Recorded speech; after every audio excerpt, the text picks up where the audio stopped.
Kenalkan, nama lengkap saya Apollonius Monandoya. Nomor induk mahasiswa 18520048. Program studi ilmu pemerintahan. Di sini saya akan menjelaskan tentang negara sebagai birokrasi. Secara etimologi, negara berasal dari kata nagara karena pengaruh bangsa India yang masuk ke Nusantara. Nagara untuk menunjukkan kerajaan. Jauh sebelum itu, kita tidak mengenal kerajaan atau negara. Itu semua merupakan pengaruh Indianisasi yang datang ke Nusantara pada abad keempat. Sebelum itu, kita mengenal wanua-wanua yang merupakan cikal bakal atau konsep lama desa sebagai kesatuan masyarakat hukum yang memiliki pemerintah sendiri. Negara lebih banyak menunjuk pada kota atau ibu kota dan lebih spesifik pada istana. Atau lebih tepat lagi, negara itu identik dengan raja atau tempat tinggal raja bersama keluarganya. Dan yang berikutnya, saya akan menjelaskan secara genealogi negara atau asal-usul negara. Yang pertama, negara kota. Menurut Aristoteles, ada 4 persekutuan manusia. Yang pertama adalah keluarga. Yang berikutnya adalah masyarakat. Yang ketiga adalah desa. Bagi Aristoteles, desa merupakan asosiasi manusia untuk menciptakan tatanan sosial yang berada di komunitas lokal. Dan yang keempat adalah asosiasi manusia bernama nagara. Bagi Aristoteles, negara sebagai asosiasi final umat manusia untuk mencapai kesempurnaan warga negara. Yang kedua adalah kerajaan.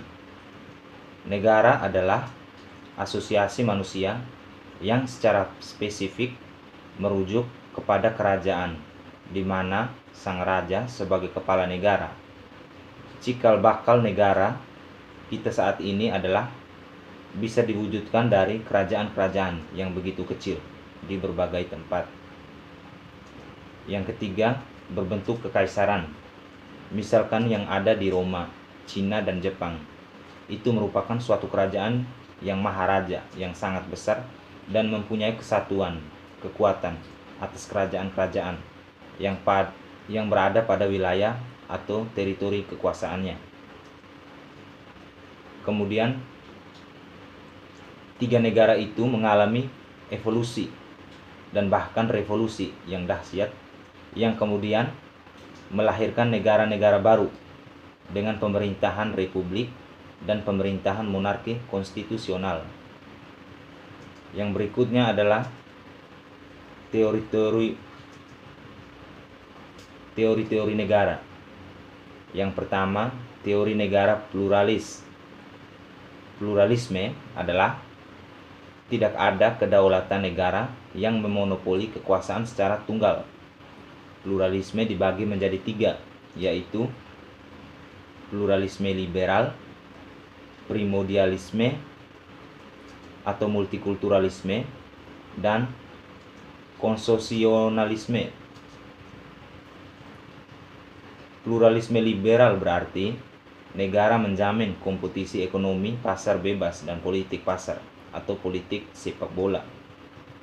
Primordialisme atau multikulturalisme berarti negara mengakui atau menghormati rekognisi terhadap kemajemukan suku, ras, dan agama. Yang berikutnya adalah konsosiasionalisme berarti negara dibangun atas dasar politik, akomodasi, dan konsensus elit di sepanjang garis kemajemukan politik dan budaya. Yang kedua, teori negara elitisme. Elitisme berarti negara elit. Teori elit melihat negara sebagai arena bagi kekuasaan elit. Ia menentang teori pluralisme yang berpusat pada masyarakat dan menentang analisis kelas teori Marxisme. Elitisme dibagi menjadi 2, yaitu pluralisme, elitisme, dan Marxisme. Pluralisme artinya negara yang menyebarkan kekuasaan ke masyarakat. Masyarakat politik berkompetisi merebut negara. Elitisme bukan kompetisi bebas di masyarakat, bukan pula perjuangan kelas, melainkan konsentrasi kekuasaan di tangan segelintir elit menguasai negara. Marxisme artinya negara adalah alat penindasan dan pengisapan oleh kelas borjuis atas kelas proleter, maka disebut negara komprador. 3. Teori Marxisme. Teori Marxis. Teori negara Marxis memandang negara sebagai radikal, sebagai ajang perjuangan kelas antara kelas borjuis dan kelas proleter. Teori negara Marxis dibagi menjadi dua, yaitu instrumentalisme dan strukturalisme. Instrumentalisme negara hanya sebagai alat bagi kelas borjuis, sedangkan strukturalisme negara sebagai struktur yang otonom. Yang keempat, teori negara, institusionalisme. Teori ini merupakan inti dan utama dalam studi negara, menemukan dan menganalisis kompleksitas negara, sekaligus memberi preskripsi tentang kebaikan-kebaikan negara. Teori ini berbicara tentang misi, tujuan mewujudkan cita-cita nilai universal manusia melalui negara. Institusi adalah organisasi nilai, norma, budaya, dan aturan yang hadir sebagai perangkat manusia untuk mengatasi masalah dan mencapai tujuan. Kekuasaan bukan berbicara tentang siapa yang berkuasa atas negara, melainkan bagaimana kekuasaan negara dijalankan. Pertanyaannya, mengapa ada negara yang sukses mencapai demokrasi perdamaian, kemakmuran, dan keadilan, sementara yang lain mengalami kesulitan? Mengapa ada kemiskinan dan ketimpangan? Dari teori ini, kita bisa belajar 3 aspek besar, yaitu formasi sistem pemerintahan dan relasi kuasa. Formasi berarti pembentukan susunan, bentuk, dan watak negara. Sistem pemerintahan berarti organisasi, aktivitas, dan perbuatan pemerintah dalam mengatur dan mengurus sistem politik, ekonomi, hukum, dan administrasi, termasuk berbicara soal kebijakan, perencanaan, uang, alam, manusia, dan lain-lain. Relasi kuasa, hubungan pemerintah, relasi negara dan modal, negara dengan warga, pemerintah dengan rakyat, dan lain-lain. Menurut Charles Tilly, perang menciptakan negara, negara menciptakan perang.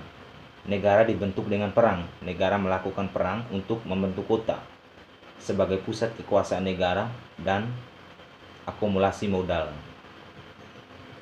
Negara universal. Negara memiliki watak dan sebutan tergantung pada ideologi. Namun ideologi utama yang dihasilkan oleh abad pencerahan adalah liberalisme, yang kemudian mengklaim menjadi ideologi negara universal yang berlaku umum di alam semesta. Negara universal dibagi menjadi 3, yaitu negara, kekuasaan, dan warga. Negara sebagai monster yang mengatasi anarki atau kekacauan, kejahatan, hukum rimba. Kekuasaan berarti negara diselenggarakan oleh pemerintah atau penguasa dengan kekuasaan yang terbatas untuk mencegah despotisme atau tirani. Kekuasaan negara yang dijalankan oleh pemerintah dengan 3 prinsip penting, yaitu kekuasaan pemerintah berasal dari rakyat, kekuasaan pemerintah tunduk pada konstitusi, pembagian dan pemisahan kekuasaan dengan trias politikal, yaitu legislatif, eksekutif, dan yudikatif. Warga berarti negara, bukan hanya untuk negara tetapi untuk warga. warga sebagai pemilik negara yang memiliki hak dan kewajiban yang sama di depan politik, pemerintah, dan hukum. Negara menjamin dan mewujudkan kebebasan, kesejahteraan, dan keadilan bagi warga.